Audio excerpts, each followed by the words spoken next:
کیا تم نے نہیں دیکھا کہ اللہ کے لیے سجدہ کرتے ہیں جو آسمانوں میں ہیں اور جو زمین میں ہیں، والشمس والقمر والنجوم والجبال والشجر والدواب وکثیر من الناس، اور سورج اور چاند اور ستارے اور پہاڑ اور درخت اور چوپائے اور بہت سارے آدمی، وکثیر حق علیہ العذاب، اور بہت سارے وہ ہیں جن پر عذاب مقرر ہو چکا ہے، ومن یہن اللہ فما لہ من مکرم، اور جسے اللہ ذلیل کر دے اسے کوئی عزت دینے والا نہیں۔ ان اللہ یفعل ما یشاء، جو چاہتا ہے وہ کرتا ہے۔ کائنات کا ایک ایک ذرہ اس کے حضور سجدہ ریز ہے، طوعا و کرہن، چاہتے ہوئے بھی اور کچھ نہ چاہتے ہوئے بھی۔ سجدہ کیا ہے؟ حضرت امام راغب اصفہانی مفردات قرآن میں بیان کرتے ہیں، السجدہ تو فی الاصل التذلل، سجدہ اصل میں جھکنے کو کہتے ہیں، لیکن شریعت اسلامیہ کی اصطلاح میں وضع الجبہہ بقصد العبادہ، عبادت کی نیت سے پیشانی کو رکھ دینا سجدہ کہلاتا ہے۔ حضرت امام فخر الدین رازی سجدے کے دو معنی بیان کرتے ہیں اس آیت کریمہ کے تحت، ایک انقیاد اور دوسرا یہی وضع الجبہہ والا معنی، عبادت کے لیے پیشانی رکھ کے سبحان ربی العالی کے جو نغمے اعلیٰ پہ جاتے ہیں، سجدے کا دوسرا مفہوم یہ ہے۔ انقیاد کا معنی یہ ہے کہ پوری کائنات اللہ کے حکم کی پابند ہے، انسان کو اس نے اختیار دے رکھا ہے، باقی کائنات کا ایک ایک ذرہ جو ہے وہ جو کہتا ہے وہی کرتا ہے۔ انسانوں میں سے بہت سارے لوگ اس کے حکم کے پابند ہیں، اور کچھ لوگ ایسے ہیں کہ جو اس کے حکم کی دنیا پہ پرواہ نہیں کرتے۔ کل قیامت کے دن پتہ چلے گا کہ ہم نے مالک کی نافرمانی کر کے کتنی بڑی رسوائی کمائی اور کتنی بڑی ذلت میں مبتلا ہوئے۔ ارشاد فرمایا جو کچھ آسمانوں میں ہے اور جو کچھ زمین میں ہے، والشمس والقمر، اور سورج بھی اللہ کو سجدہ کرتا ہے۔ علماء کہتے ہیں یہ سورج جب طلوع ہوتا ہے تو سجدے سے اٹھتا ہے، اور جب وہ استوا تک درمیان تک آتا ہے تو یہ قیام میں لیتا ہے، اور جب وہ دوبارہ مائل بغروب ہوتا ہے تو یہ رکوع میں ہوتا ہے، اور جب وہ غروب ہوتا ہے تو سجدے میں ہوتا ہے۔ ایک حدیث کے لفظ بھی ہیں کہ سورج جب ڈوبتا ہے تو عرش الہی کے نیچے سجدہ ریز ہوتا ہے۔ کائنات کی ہر شے اس کی عبادت میں ہے، ہر شخص ہر شے کا انداز عبادت اپنا ہے۔ درخت قیام میں ہے، چوپائے رکوع میں ہیں، مینڈک اور اس قبیل کے دوسرے جانور تشہد میں ہیں، اور حشرات الارض سجدے میں ہیں۔ انسان کی عبادت کو ساری عبادتوں کا مجموعہ قرار دے دیا گیا، اور اس کو کہا تو چونکہ اشرف المخلوقات ہے تو ایسی عبادت کر جس میں سب کی عبادتیں شامل ہو جائیں۔ درختوں کی طرح تیری عبادت میں قیام بھی ہو، چوپایوں کی طرح تیری عبادت میں رکوع بھی ہو، اور مینڈکوں کی طرح تیری عبادت میں تشہد بھی ہو، اور حشرات الارض کی طرح تیری عبادت کے اندر سجدے بھی ہوں۔ سجدہ انتہائی ذلت ہے، اس سے بڑھ کر ذلت دنیا کے اندر نہیں ہو سکتی۔ عالم رنگ و بو میں سب سے بڑی ذلت سجدے میں ہے۔ انسان کے اشرف اعضاء سر میں ہیں، دیکھنے کی قوت آنکھیں سر میں، بولنے کی قوت زبان سر میں، سننے کی قوت کان سر میں، سونگھنے کی قوت ناک سر میں، سوچنے کی قوت دماغ سر میں، اور یہ سر مالک کی چوکھٹ پہ دھرا ہوا ہے۔ پیشانی بھی رگڑی جا رہی ہے اور ناک بھی رگڑا جا رہا ہے، اور زبان سے کیا کہہ رہا ہے؟ سبحان ربی الاعلی، مولا دیکھ مجھ سے بڑے ذلت میں کے درجے میں کوئی نہیں ہے اور تجھ سے اعلیٰ کوئی نہیں ہے۔ اپنے عجز کا اعلان کر رہا ہے اور مالک کی الوہیت کا اعلان کر رہا ہے، لیکن جب سجدے سے سر اٹھایا پھر کہا اللہ اکبر، اس کا معنی اللہ سب سے بڑا ہے، یعنی سجدے میں پہنچ کر انتہائی ذلت امیز عبادت میں مبتلا ہو کر کہیں دل کے کسی گوشے میں یہ خیال نہ بیٹھ جائے کہ میں نے اس کی عبادت کا حق ادا کر دیا۔ کہا سر اٹھا تو کہ اللہ اکبر، مولا تو بہت بڑا ہے، تو اتنا بڑا ہے کہ میری عبادتیں تیری بڑائی کو خراج پیش نہیں کر سکتی، اس لیے میں سجدے میں جھک کے بھی کہہ رہا ہوں کہ تیری عبادتوں کا حق مجھ سے ادا نہیں ہو سکتا۔ تو اتنا بالا ہے، اتنا بڑا ہے، اتنا عظیم المرتبت ہے کہ تیری عبادت کا حق ادا نہیں ہو سکتا۔ مصطفیٰ جان رحمت اللہ کی عبادت اتنی کثرت سے کی کہ حتیٰ تتورم قدماہ، یہاں تک کہ حضور کے دونوں پاؤں پہ سوجن آ جاتی، اور اللہ خود فرما رہا ہے محبوب ساری رات جاگا نہ کر، کبھی سو بھی تو لیا کر، لیکن اس کے باوجود کہتے ہیں ما عبدنا کا حق کا عبادتک، اے اللہ تیری عبادت کا جو حق تھا تیرے بندے سے ادا ہی نہیں ہو سکا۔ تو اتنی عبادت کرنے کے باوجود بھی کہا کہ تیری عبادت کا حق ادا نہیں ہو سکا، اور یقیناً بندہ اس کی عبادت کا حق ادا نہیں کر سکتا۔ وہ جتنا بلند و بالا ہے، جتنا وہ عظیم المرتبت ہے، جتنی اس کے شانیں ہیں، بندہ جتنا مرضی جھک جائے اس کی عظمتوں اور اس کی بڑائیوں کو خراج پیش کرنے کا حق ادا نہیں ہو سکتا۔ اس لیے جھک کر جب سر اٹھایا پھر اس کی بڑائی بولی، اللہ اکبر، مالک تو سب سے بڑا ہے، تو اتنا بڑا ہے کہ میں سجدے میں جھک کر بھی تیری بڑائی کو خراج پیش نہیں کر سکا، اور تیری بڑائی کے سامنے سر جھکا کر بھی اپنی عجز کا اظہار کر کے بھی میں پھر بھی خراج نہیں دے سکا، اور بھی جھکنے کہ میرے اندر سخت ہوتی اور کوئی حالات ایسے ہوتے پھر بھی تیری بڑائی کا حق ادا نہ ہو سکتا۔ تو اتنا بڑا ہے اور اتنا بلند و بالا اور عظیم المرتبت ہے۔ حضور نبی رحمت صلی اللہ علیہ وسلم نے ارشاد فرمایا بندے کو سب سے زیادہ قرب سجدے میں ملتا ہے، اور سجدے میں اس لیے فرمایا کثرت کے ساتھ دعا مانگا کرو۔ اور ایک روایت کے لفظ ہیں کہ جب بنی آدم، اولاد آدم سجدے میں سر رکھ کے سبحان ربی العالی کے نغمے الاپتی ہے تو شیطان پیٹتا ہے، روتا ہے، چیختا ہے کہ مجھے سجدے کا حکم دیا گیا اور میں نے انکار کر کے اللہ کی ناراضگی مول لے لی اور جہنم کا حقدار بنا، اور اس کو جو سجدے کا حکم دیا اور اس نے سجدہ کر کے اللہ کی رضا حاصل کر لی اور جنت کا حقدار بن گیا۔ شیطان کو ایک سجدے کا حکم دیا گیا تھا لیکن اس نے اسے ایک سجدے سے بھی انکار کر دیا۔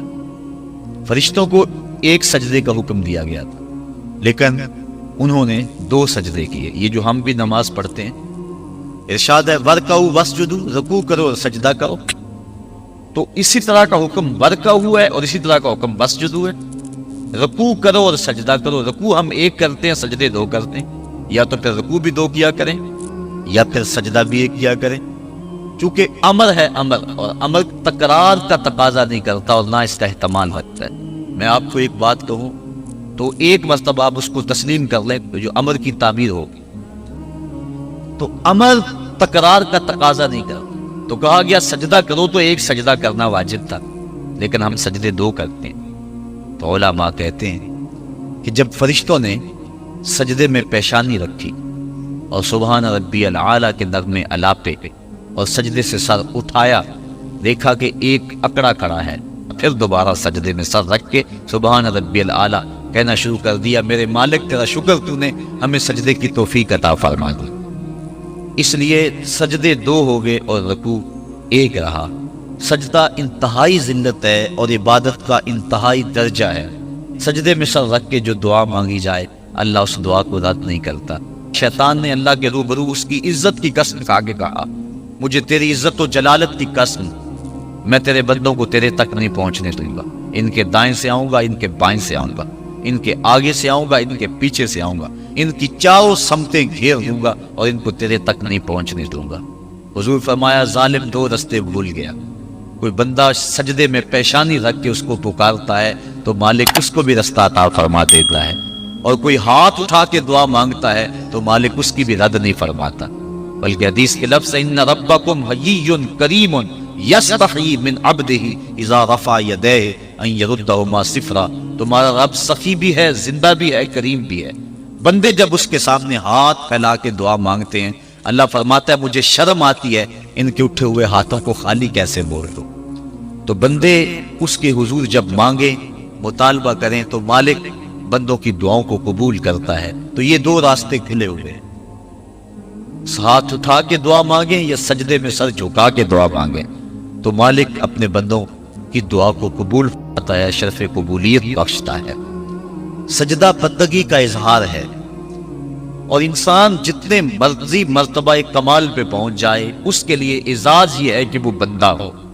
حضور معراج کی قربت خاص میں جب پہنچے اور مالک نے اپنے محبوب سے پوچھا، بما اشرفک یا احمد، پیارے بتا تجھے کس چیز سے نوازا جائے؟ تو اس قرب خاص میں محبوب نے کیا انتخاب کیا اور کس چیز کا مطالبہ کیا؟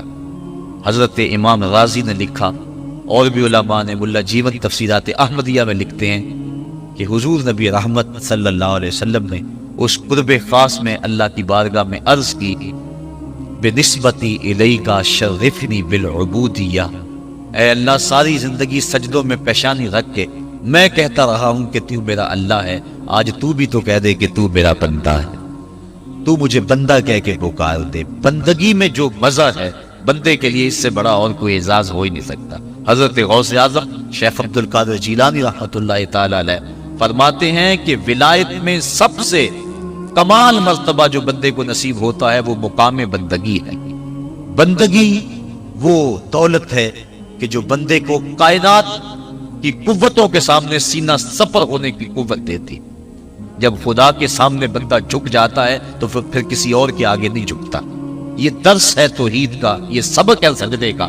اللہ کو سجدہ کرنے والا کسی اور کے آگے پیشانی نہیں جھکا سکتا، اور اگر کوئی اللہ کو بھی سجدے کرتا ہے اور کسی اور کے آگے بھی پیشانی جھکاتا ہے تو اس نے سجدے کی روح کو سمجھا ہی نہیں۔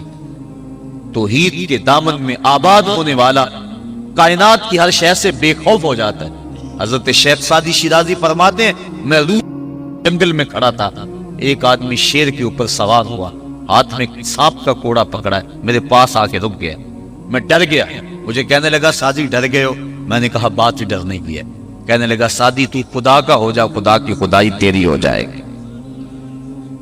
اللہ کے حضور جھکنے والا دنیا کے سامنے کھڑا ہو جاتا ہے، اس کو یہ سجدہ کائنات کے سامنے درس قیام دیتا ہے۔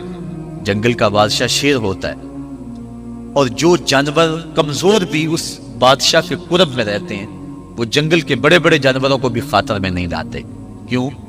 ان کے اپنی ذات میں تو اتنی قوت نہیں ہوتی، لیکن انہیں اس شے کا احساس ہوتا ہے کہ میں جس کی صحبت میں رہ رہا ہوں وہ اس جنگل کا بادشاہ ہے، اس کی قوت کا لوہا سارے مانتے، اور اس کے قرب میں رہنے والے، اس کی گود میں رہنے والے کسی اور کو خاطر میں نہیں لاتے، اور کسی کا خوف ان کے سینے میں پیدا نہیں ہوتا۔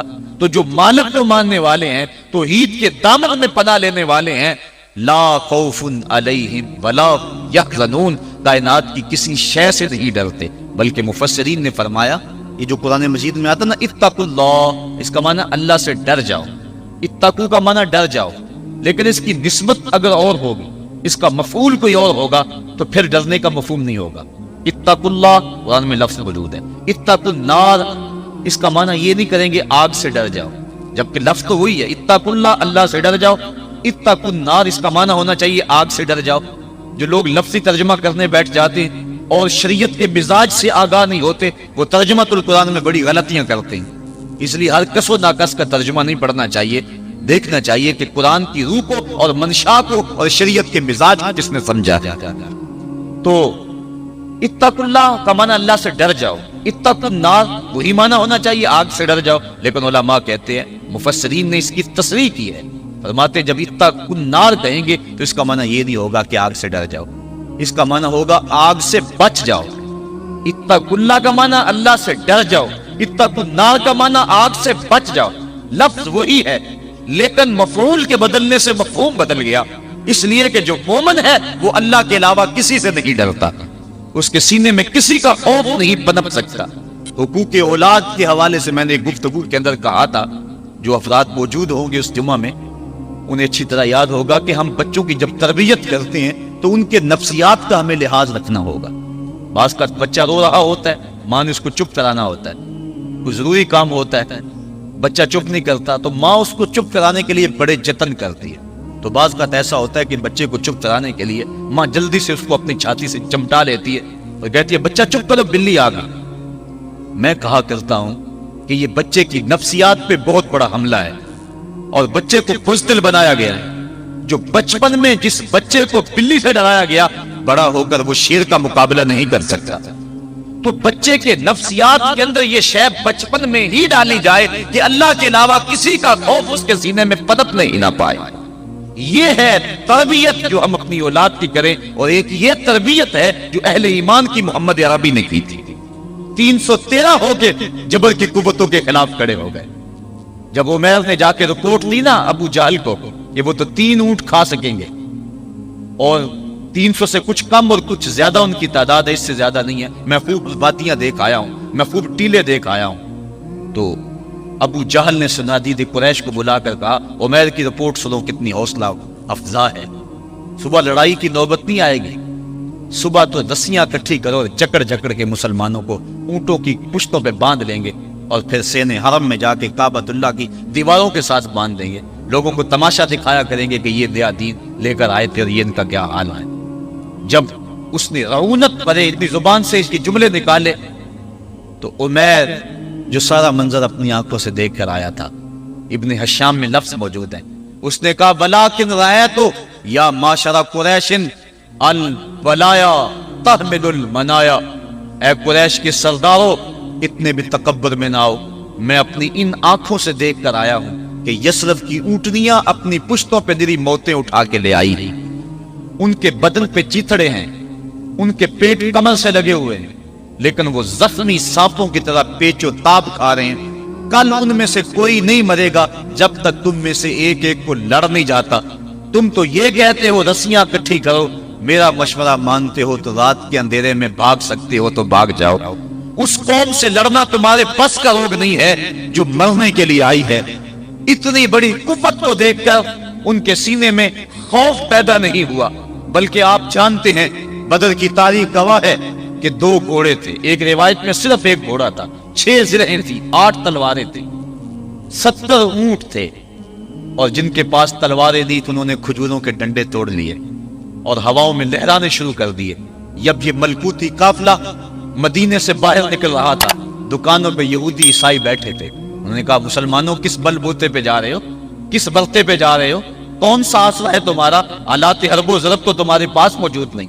اتنی بڑی قوت سے ٹکرانے جا رہے ہو جو کیل کانٹے سے اور اسلحے سے آلات حرب و ضرب سے لیس ہو کے آئی ہے. تم مقابلہ کیسے کر پاؤ گے، کس بل بوتے پہ جا رہے ہو. حضور کملی اوڑے ساتھ ساتھ چل رہے تھے. صحابہ نے اشارہ کر کے کہا نہ تیغو تیر پر تکیا، نہ خنجر پر، نہ بالے پر، بھروسہ ہے تو اس سادی سی کالی کملی والے پر.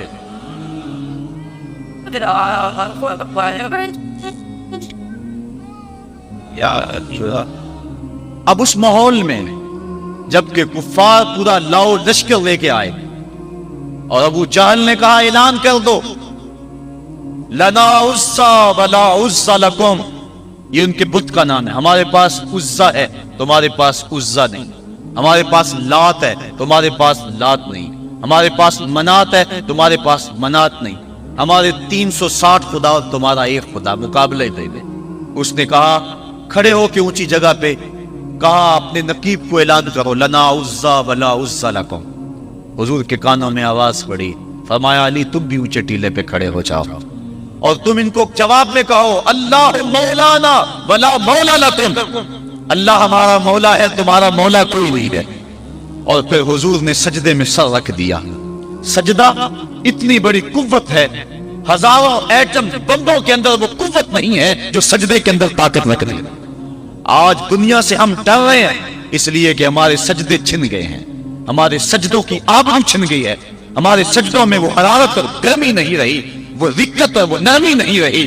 بدر کا میدان ہے، 1000 کا لشکر جرار مقابلے میں ہے اور وہ پورے لاؤ لشکر کے ساتھ ناز و تفاخر کے اندر مسلمانوں کو ملیا میٹ کر دینے کے جذبوں سے تانت پیس رہے ہیں کہ آج مسلمانوں کو کچا چبا دیں گے. مسلمانوں کے ساتھ پاس صرف 8 تلواریں اور ان کے بطن میں کھانے کے لیے کچھ نہیں. جس کھجور کو چوس کے روزہ رکھتے ہیں اسی کھجور کو چوس کے روزہ افطار کرتے ہیں. یہ حالت مسلمانوں کی، بدن پہ چیتڑے لگے ہوئے کپڑے ہیں، عجیب حالت ہے. پھر کون سا آسرا تھا جو مسلمانوں کے کام آیا؟ مصطفیٰ کریم نے مسجد عریش میں سجدے میں پیشانی جھکا دی حضرت ابو بکر صدیق رضی اللہ تعالیٰ عنہ فرماتے ہیں میں حضور کے ساتھ تھا، ساری رات مصطفیٰ روتے رہے، آنکھوں میں آنسو ہیں، حضور کی چادر سر انور سے سرک کے حضور کے کندھوں پہ آ جاتی، پھر کندھوں سے پشت پہ آ جاتی، میں اٹھا کے حضور علیہ السلام کے سر پہ رکھتا اور کہتا حضور بس کرو۔ حضور بار بار روتے اور اللہ کی بارگاہ میں سجدے میں سر ڈال کر التجائیں کرتے۔ لفظ کیا تھے محبوب کی زبان پہ، آج تک ایسی ناز والی دعا کسی نے نہیں کی ہے جیسی دعا مصطفیٰ جان رحمت نے کی تھی۔ مصطفیٰ کریم سجدے میں سر رکھا ہے اور کیا کہا، اللہم ان تہلک ہذہ العصابہ لم تعبد فی الارض ابدا۔ میرے مالک میں نہیں کہتا کہ ان لوگوں کو بچا لے، دیکھ میری زندگی کی کمائی یہی 313 ہے جو میں تیری چوکھٹ پہ لے کے حاضر ہو گیا ہوں۔ میری زندگی کا کل اثاثہ، میری زندگی کا کل سرمایہ کوہ ابو قبیس پہ کیے گئے درسوں کا نتیجہ، عکاظ کی منڈی کے اندر دیے گئے درسوں کا نتیجہ، اور ذی المجال کے میلے میں تیرے دین کی تبلیغ کا نتیجہ، طائف کے بازاروں میں پتھر کھا کھا کے جو تبلیغ کی اس کا نتیجہ، رستے میں گڑے، رستے میں پچھتے ہوئے کانٹے، اور مکے کے بازاروں میں میرے بدن کے اوپر پڑتی ہوئی اوجریاں، میں نے پھر بھی تیرا کلمہ بلند کیا۔ میرے مالک میری پوری زندگی کا گداس، میری پوری زندگی کا سرمایہ، میری زندگی کے آنسو، میری زندگی کا رونا سینے حرم کے اندر کعبۃ اللہ کی چھاؤں میں سجدے کر کر کے، کبھی میں نے عمر مانگا، کبھی میں نے حمزہ مانگا، تیرے دین کے لیے میں نے جو ایک ایک کر کے تنکا جوڑا اور یہ ایک چھوٹا سا گھونسلہ بنایا، یہ گھونسلہ اب بجلیوں کی زد میں ہے، کفار کی بجلیاں اس گھونسلے کو جلا دینا چاہتی ہیں۔ میرے مالک میں یہ نہیں کہتا کہ میرا گھونسلہ اور میری یہ مٹھی بھر جماعت اور یہ چند میرے لوگ اور یہ میرا سرمایہ اور اثاثہ، میری پوری زندگی کی کمائی، میری جوانی کا سرمایہ جو میں نے تیرے سامنے لا کے رکھ دیا ہے، میں یہ نہیں کہتا ان کو بچا لے، لیکن میرے مالک اگر یہ نہ رہے تو قیامت تک پھر تجھے بھی خدا کوئی نہیں کہے گا۔ ان تہلک ہذہ العصابہ لم تعبد فی الارض ابدا، اگر یہ نہ رہے تو قیامت تک تیرے نام کے ڈنکے بجانے والے بھی دنیا پہ نہیں ہوں گے۔ یہ حضور نے اللہ کی بارگاہ میں دعا کی اور سجدے میں سر رکھا ہے۔ حضور علیہ السلام کی آنکھوں میں اشک جاری ہیں، سجدے سے قوت حاصل کی جا رہی ہے۔ دشمن کے مقابلے میں مصطفیٰ کریم سجدے میں سر رکھ کے اللہ سے آرزو کر رہے ہیں۔ حضرت سیدنا صدیق اکبر فرماتے ہیں اچانک حضور نے سر اٹھایا، میں خوش ہو گیا کہ حضور کے چہرے پہ مسکراہٹ تھی۔ حضور مسکراتے ہوئے فرمایا ابشر یا ابا بکر ھذا جبریل آخذ بعنان فرسہ، ابو بکر بشارت ہو، وہ جبریل اللہ کی مدد لے کر آ گئے۔ تو یہ سجدے تھے جن سجدوں نے ظالم اور جابر قوتوں کا منہ توڑ کے رکھ دیا۔ حضرت علی المرتضیٰ روایت کرتے ہیں رضی اللہ تعالیٰ عنہ، فرماتے ہیں میں نے ہاتھ میں تلوار تھامی اور میدان میں کود پڑا، میں نے کئی کافروں کو واصل جہنم کیا، پھر پلٹ کے دیکھا کہ میں حضور کی زیارت کر لوں، لیکن مجھے حضور نظر نہ آئے۔ میں نے ڈھونڈا تو ایک سمت حضور نے پیشانی سجدے میں رکھی ہوئی تھی اور زبان پہ لفظ تھے یا حیو یا قیوم، یا حیو یا قیوم۔ حضور یہ پڑھتے جا رہے تھے، یا حیو یا قیوم کا وظیفہ پڑھتے جا رہے تھے اور سجدے میں پیشانی تھی حضور کی۔ میں پھر دوبارہ آیا اس سجدے سے جوش لے کر، اس سجدے سے گرمی اور حرارت لے کر، اور پھر دشمن کی صفوں میں کود گیا۔ میں نے ایک کافر کو واصل جہنم کیا، پھر زیارت کے لیے واپس آیا، دیکھا تو پھر سجدے میں حضور نے سر رکھا ہوا ہے اور یہی کہہ رہے ہیں یا حیو یا قیوم، یا حیو یا قیوم، یا حیو یا قیوم برحمتک استغیث۔ یہ جملے حضور کی زبان پہ ہیں اور سجدے میں حضور کی پیشانی۔ میں پھر گیا، پھر آیا، کئی بار ایسا ہوا میں کافر کو قتل کرتا، پھر آتا حضور کو سجدے میں دیکھتا۔ فرمایا پھر حضور نے تلوار تھامی اور مصطفیٰ کریم میدان جنگ میں کود پڑے۔ لوگ بڑھ چڑھ کے دشمنوں پہ حملہ کرتے تھے، لیکن جو سب سے آگے کافروں کی صفوں میں کود کے حملہ کر رہا تھا وہ آمنہ کا لال محمد مصطفیٰ صلی اللہ علیہ وسلم۔ تو سجدے سے وہ قوت ملتی ہے، سجدے سے وہ نور اور روشنی ملتی ہے کہ پورے زمانے میں اجالا کیا جا سکتا ہے۔ آج 56-57 اسلامی ملک دنیا کے سامنے رسوا ہو رہے ہیں اور دنیا کے سامنے سجدہ ریز ہیں، اس لیے کہ وہ ایک خدا کے سامنے سجدہ کرنا بھول گئے۔ ایک سجدہ جسے تو گراں سمجھتا ہے 1000 سجدے سے آدمی کو دیتا ہے نجات۔ آؤ اس کے حضور جھکو، اس کے حضور جھکنے والا کسی کے آگے نہیں جھکتا۔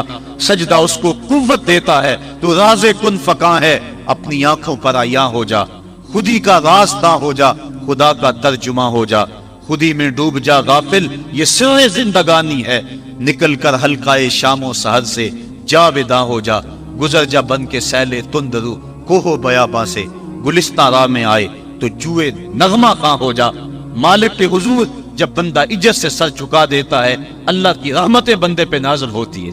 ایک روایت میں آتا ہے جب بندہ نماز کے لیے کھڑا ہوتا ہے، ابھی اس نے سجدے میں جانا ہوتا ہے، ابھی وہ قیام ہی کرتا ہے، اللہ فرماتا ہے میرے بندے کے گناہ جو ہیں اس کے بدن سے نکال کے ایک سمت کر دو، تاکہ میرا بندہ اس حالت کے اندر میرے حضور حاضر ہو کہ وہ گناہوں سے پاک اور صاف ہو۔ حضرت نبی رحمت صلی اللہ علیہ وآلہ وسلم فرماتے ہیں کہ پھر اس کے سارے گناہ اس کے بدن سے اتار کے ایک سمت رکھ دی جاتے اور بندہ مصلی پہ سبحان ربی العالی کے نغمے الاپتا ہے، رکوع کرتا ہے، سجدے کرتا ہے۔ جب سلام پھیر کے نماز ختم کر کے دعا کر کے جانے لگتا ہے تو فرشتے عرض کرتے ہیں مالک یہ جو گناہ اتار کے ایک سائیڈ پہ رکھے تھے یہ دوبارہ اس کو دے دے۔ اللہ فرماتا ہے جس کی جھولی سے گناہ نکال لیے تھے دوبارہ اس کی جھولی میں نہیں ڈالے۔ اللہ اکبر۔ اور ایک روایت کے لفظ ہے کہ جب بندہ نماز کے لیے کھڑا ہوتا ہے اس کے کندھوں کے اوپر سارے گناہ آ جاتے ہیں اور اس کے سر پہ اوپر گناہ آ جاتے ہیں۔ جب رکوع میں جاتا ہے تو کندھوں والے گناہ گر جاتے ہیں، اور جب بندہ سجدے میں سر رکھتا ہے تو اللہ تعالیٰ اس کے سارے گناہوں کو ختم کر دیتا ہے اور وہ بالکل پاک ہو جاتا ہے۔ حضرت سلیمان فارسی ایک دن ایک درخت کے نیچے کھڑے تھے، آپ نے درخت کی شاخ کو پکڑ کے جنبش دی، حرکت دی، موسم خزاں تھا، درخت کی شاخ کے سارے زرد پتے گر گئے۔ ایک صحابی پاس کھڑے تھے، انہیں پوچھنے لگے عثمان تو نے مجھے پوچھا نہیں کہ میں نے درخت کی شاخ کو یوں ہلایا کیوں ہے؟ انہوں نے کہا اچھا پھر آپ بتا دیں کہ آپ نے درخت کی شاخ کو یوں کیوں ہلایا ہے؟ کہا سنو پھر ایک دن میں اور چند صحابہ حضور کے ساتھ جا رہے تھے، رستے میں ایک درخت آیا، اس کے نیچے حضور کھڑے ہوئے، حضور نے اس طرح درخت کی شاخ کو پکڑ کے ہلایا، یوں پتے جھڑ گئے۔ ہم اس منظر کو دیکھتے رہے۔ حضور علیہ السلام نے فرمایا سلمان فارسی تو نے مجھے پوچھا نہیں کہ میں نے اس درخت کی شاخ کو یوں کیوں ہلایا ہے؟ تو میں نے عرض کی حضور آپ بتا دیں کہ آپ نے کیوں ہلایا ہے؟ فرمایا سلمان جس طرح اس درخت کی شاخ کو ہلایا گیا اور سارے پتے جھڑ گئے، جب کوئی بندہ سجدے میں سر رکھتا ہے نماز پڑھتا ہے اس کے سارے گناہ دھل جاتے ہیں اور وہ پاک اور صاف ہو جاتا ہے۔ ایک دن فرمایا صحابہ اگر کوئی بندہ اس کے گھر کے سامنے سے نہر گزرتی ہو اور وہ دن میں 5 مرتبہ اس نہر کے اندر غسل کرے تو بتاؤ اس کے بدن کے اوپر کوئی میل کچیل رہ جائے گا؟ عرض کی نہیں۔ فرمایا اس طرح جو 5 نمازیں پڑھتا ہے اس کے بدن کے اوپر گناہوں کا میل نہیں رہتا۔ فرمایا الصلاۃ معراج المومنین، نماز مومنوں کا معراج ہے۔ عماد الدین الصلاۃ، نماز دین کا ستون ہے۔ حبب الی من دنیاۃ ثلاث، الطیب والنساء وجعلت قرۃ عینی فی الصلاۃ، مجھے تمہاری دنیا سے صرف 3 چیزیں پسند ہیں، خوشبو، منکوحہ بیویاں، اور میری آنکھوں کی ٹھنڈک نماز میں رکھی ہے۔ اور حضور نے یہ بھی ارشاد فرمایا من ترک الصلاۃ متعمدا فقد کفر، جس نے جان بوجھ کے نماز چھوڑی گویا اس نے کفر ہی تو کیا، یعنی کافروں والا کام کیا۔ حضرت امام فخر الدین رازی نے تفسیر کبیر میں لکھا حافظوا علی الصلوات والصلاۃ الوسطی، اس آیت کریمہ کے تحت ایک عورت مدینے کی گلیوں میں چیخ رہی ہے اور کہنے لگی مجھے حضور کے در کا پتہ بتاؤ۔ حضور کی چوکھٹ کا پتہ بتلایا گیا، وہ حاضر ہے۔ آقا کریم صلی اللہ علیہ وسلم کی خدمت میں عرض کی حضور میرا خامد سفر پہ گیا ہوا تھا اور میں نے اس کی عدم موجودگی کے اندر زنا کر لیا، حمل ٹھہر گیا، اور جو بچہ پیدا ہوا میں نے مارے شرم کے اس بچے کو سرکے کے مرتبان میں ڈال دیا، اور پھر اسی سرکے سے میں لوگوں کو فروخت کرتی رہی۔ اب جب کہ میرا ضمیر جاگا ہے میں آپ کی خدمت میں حاضر ہوئی، مجھے بتایا جائے کہ میرے گناہ کا بھی کوئی کفارہ ہے۔ حضور نے ارشاد فرمایا جو تو نے زنا کیا ہے اس کی سزا رجم ہے کیونکہ تو شادی شدہ ہے، اور جو تو نے بچے کو قتل کیا ہے قتل کی سزا قتل ہے، اور جو تو نے سرکہ بیچا ہے فقط ارتکبت کبیرہ، تو نے کبیرہ گناہ کیا ہے، اس کی سزا تو قیامت کے دن پائے گی۔ اس کے بعد حضور فرمایا ان تینوں گناہوں کی یہ سزا ہے، لیکن جس طرح تو گھبرائی ہوئی آئی تھی میں تو یہ سمجھا تھا شاید تیری نماز اثر قضا ہو گئی ہے۔ اب آپ اندازہ کریں کہ نماز کی اہمیت کیا ہے اور ہم اس بات میں کتنی سستی کرتے ہیں. کسی سے پوچھا جائے نا آؤ نماز پڑھنے چلے, وہ کہتے ہیں بس یار میرے کپڑے پلید ہیں, کپڑے میرے پاک نہیں ہیں. تیرے کپڑے کیسے پاک رہ سکتے ہیں؟ تو اللہ کے حضور جھکنا نہیں جانتا, تیرے کپڑے بھی پلید ہے, تیرا دل بھی پلید ہے, تو اس کے حضور جھک کے تو دیکھ, تن بھی ستھرا کر دے گا, تیری روح کو بھی پاکی دے دے گا, تیرے قلب کو بھی طہارت بخش دے. تو اس کے حضور آ جھک, اس کے حضور سجدوں سے اللہ کے حضور خراج پیش کر اپنی محبتوں کا. جب بندہ سجدے میں سر رکھتا ہے اللہ فرشتوں میں فخر کرتا ہے, میرے بندے کو دیکھو نا, بالآخر میرے حضور ہی جھکا ہے نا. کتنے گناہ کیے اس نے, کتنے جرم کیے اس نے, لیکن بالآخر میرے حضور آیا اور اپنے گناہوں کی معافی مانگتا ہے. فرشتوں گواہ ہو جاؤ میں نے اپنے اس بندے کی مغفرت فرما دی. تو اللہ کے حضور نماز پڑھنے والا, بلکہ ایک روایت مسند امام احمد بن حنبل میں موجود ہے, حضور فرمایا جب بندہ نماز کے ارادے کے لیے اٹھتا ہے اور وضو کرنے کے لیے, جب پانی کا پہلا قطرہ چلو پہ لیتا ہے, جو ہی اس کے بدن سے وضو کا پانی چھوتا ہے اللہ اس کے گناہوں کو معاف فرما دیتا ہے. جس نماز کے قصد کے لیے اٹھیں اور وضو کریں اور پانی چھوتے ہی گناہ معاف ہو جائیں, اگر اس نماز کا اعلیٰ درجہ سجدہ کر دیا جائے تو پھر مالک کی کتنی رحمتیں نازل ہوگی. یہ کتنی بڑی دولت ہے, یہ کتنا بڑا سرمایہ ہے جس سے ہم لوگ محروم رہ جاتے ہیں. آؤ اللہ کی رحمتیں سجدے میں ڈھونڈے, سجدے میں پیشانی رکھ کے جب ہم اس کی رحمت کو مانگے تو وہ مالک ہمارے اوپر رحمتیں نازل کرے گا. آج پوری دنیا کے اوپر مسلمانوں کے ساتھ جو حالات ہیں وہ کسی سے مخفی نہیں. کوئی کہتا ہے کہ معاشی طور پہ مسلمان کمزور ہیں, اس وجہ کو بھی میں تسلیم کرتا ہوں. مسلمان کے پاس آلات حرب و ضرب بھی موجود نہیں ہیں, اس وجہ کو بھی تسلیم کر لیا جائے. سیاسی طور پہ مسلمان کمزور ہیں, اس وجہ کو بھی تسلیم کر لیا جائے. یہ ساری وجہیں اپنی جگہ پہ, لیکن یہ بھی تو سنو مسلمانوں کی تعداد اس وقت 1.40 کروڑ ہے. افرادی قوت اتنی کبھی بھی مسلمانوں کی نہیں ہوئی تھی. اس وقت مسلمانوں کے پاس ایٹمی طاقت موجود ہے, اتنی قوت عسکری کبھی بھی مسلمانوں کے پاس نہیں ہوئی تھی. 56 اسلامی ملک ہیں جن میں قیمتی معدنیات سے اور تیل کی دولت سے اور سونے کی قیمتی معدنیات سے یہ مسلمان مالا مال ہیں. کیا کچھ نہیں ہے جو مسلمانوں کے پاس نہ ہو, لیکن ایک دولت چھن گئی مسلمانوں کے پاس, وہ سجدے کی آبرو, وہ سجدے کی عزت, وہ پیشانی رکھ کے اس رب کو پکارنا جو سب سے اعلیٰ ہے, جو سب سے بالا ہے, جس نے موسیٰ کے فرعون کو نیل کی موجوں میں ڈبو دیا. کیا پوری امت مسلمہ 1.40 کروڑ انسان سجدے میں سر رکھ کے سبحان ربی الاعلیٰ کے نغمے آلات کے اپنے رب سے گزارش کریں اور اپنی امت کا رونا روئیں؟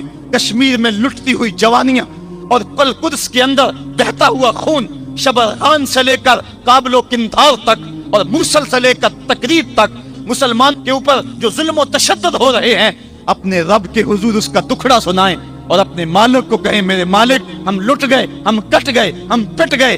اسلحے بھی موجود, افرادی قوت بھی موجود, سیاسی طاقتیں بھی موجود, لیکن اس کے باوجود مسلمان دبتا چلا جا رہا ہے. اسی کشتی کو ہے خوف تلاطم صد حیف, منہ موڑ دیے تھے جس نے بڑھتے ہوئے طوفانوں کے, جو 300 ہو کر جرأت اور وہ طاقت اور وہ عظیمت کی داستانیں رقم کرتے ہیں کہ مالک تو بھی اس دن کو یوم فرقان کہہ کے پکارتا ہے. آج وہ امت بیچ منجدار کے اس امت کی کشتی ہچکولے کھا رہی ہے. ہماری فریاد, ہمارا استغاثہ تیرے سے ہے میرے مالک, ہمارا کھویا ہوا وقار بحال کر دے اور اس امت کو اس مرتبہ کمال تک پہنچا دے جس مرتبہ کمال تک یہ امت پہلے پہنچی تھی, اور ان کا کھویا ہوا وقار بحال کر دیا جائے. آج بھی ہم اگر سجدوں سے اپنے رب کو منا لیں اور وہ روٹھا ہوا رب آج بھی ہماری مدد کے لیے آ جائے تو پھر کوئی قوت, کوئی طاقت ہمیں نہیں لتاڑ سکتی. آئیے ہم سجدے سے اپنے مالک, اپنے خالق اور اپنے رازق کے حضور اپنی محبتوں اور اپنی الفتوں کا خراج پیش کریں. نماز ایک ایسی عبادت ہے جس کا حکم قرآن میں 750 مرتبہ کے قریب دیا گیا. اور ایک آخری بات عرض کر کے اپنے موضوع کو سمیٹنا چاہوں گا. میرے اور آپ کے آقا مولا حضور نبی رحمت صلی اللہ علیہ وسلم پر جب وقت آخر آیا تو آخری وصیتیں جو حضور نے اپنی زندگی میں کی وہ کیا تھی؟ 2 وصیتیں تھی حضور کی آخری. جب حضور ایام مرض میں تھے اور آخری وصیتیں, اس کے بعد حضور نے کوئی کلام نہیں کیا, وہ یہی تھا الصلاۃ الصلاۃ الصلاۃ الصلاۃ. لوگوں میں تمہیں نماز کی تاکید کرتا ہوں, میں نماز کی تاکید کرتا ہوں، اور دوسرا فرمایا جو تمہاری ملک میں تمہارے غلام اور تمہاری لونڈیاں ہیں ان کے ساتھ حسن سلوک کی تاکید کرتا ہوں۔ یہ آخری دو باتیں تھی جو حضور نے ارشاد کی، حقوق اللہ کے حوالے سے نماز اور حقوق العباد کے حوالے سے حضور نے کمزوروں کے حق ان تک پہنچانے کی تاکید امت کو دی، اور اس کے بعد پھر حضور انتقال کر گئے۔ آئیے ہم سجدوں سے اپنے رب کو راضی رکھیں۔ اللہ مجھے آپ کو توفیق عمل عطا فرمائے۔